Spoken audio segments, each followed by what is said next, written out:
Hello, this is Welton Gaddy at the Democratic National Convention in Charlotte, North Carolina. This morning I ran into Jeremy Benamy, who is the president of J Street, a relatively new but very powerful organization in Washington, and he was kind enough to let us talk together a little bit about this national election ahead of us. What do you think? Is religion going to play as significant role in this election as it has in the past few presidential elections? Well, let me comment on that from the Jewish perspective, Good. That's right. Where I actually don't think for Jews that their religion directly is going to play in this election.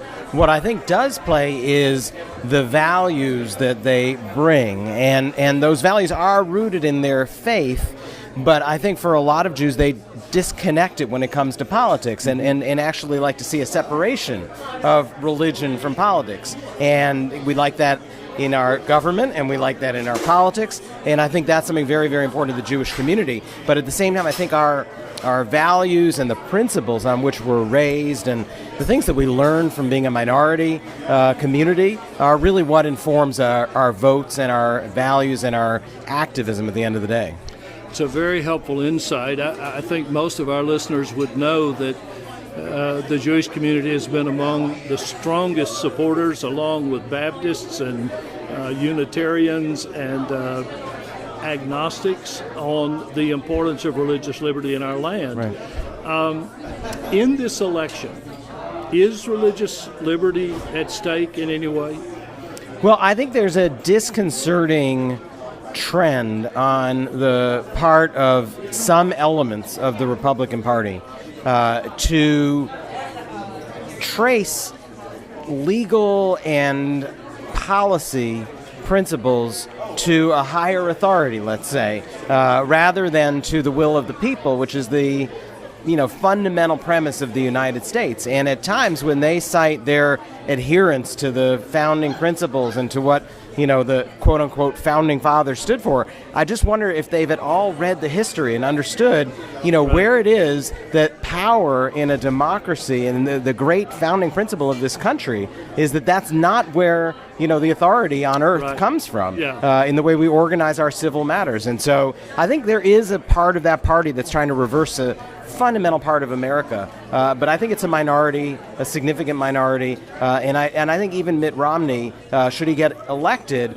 understands the importance of the separation, and I think that, I don't think it's at stake, but I think to a troubling extent it's being introduced into the discourse in a way that probably hasn't been before. And if I may just comment and get you to respond to it, my major concern is not getting rid of it, but redefining it. Mm-hmm. That the Catholic bishops, for example, I think are redefining religious freedom in a way that would not square with what you said about the Jewish perspective on religious freedom. Right.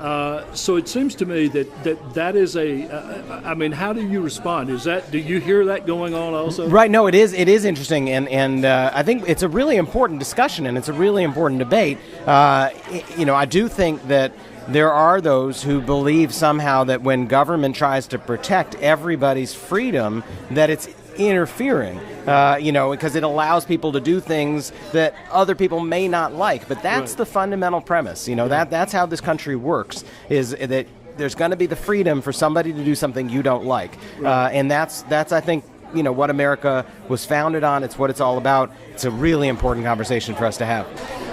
As a matter of fact, about 3 weeks ago, I was in Israel, and I'd like for you, if you would, to comment on the parallel between religious freedom here in the United States and religious freedom in Israel. Well, I think one of the fundamental challenges that Israel is facing in the coming generation is how is it going to define the role of religion in its society. And in Israel, there is no constitution. One of the things they couldn't get done when they founded the country was to figure out that basic set of protections and premises on which the country was going to be founded. I think the founding generation of Israelis presumed that they were setting up a system that would keep religion in its proper sphere and would keep it out of the day-to-day governance of people's lives. But they didn't put that into a constitutional format, into a set of legal protections that would last to this day. And now that the demographics are shifting and political power is really in the hands of a swing constituency that is ultra-religious, it puts a lot of those fundamental liberties in question, and I think Israel's got a very significant challenge in the generation ahead in figuring out the proper balance of religion and civil law. Does that relate at all to something that I found so fascinating, that so many people in Israel that I met wanted to say that the Israeli-Palestinian issue is not a religious issue, it's a strictly political issue?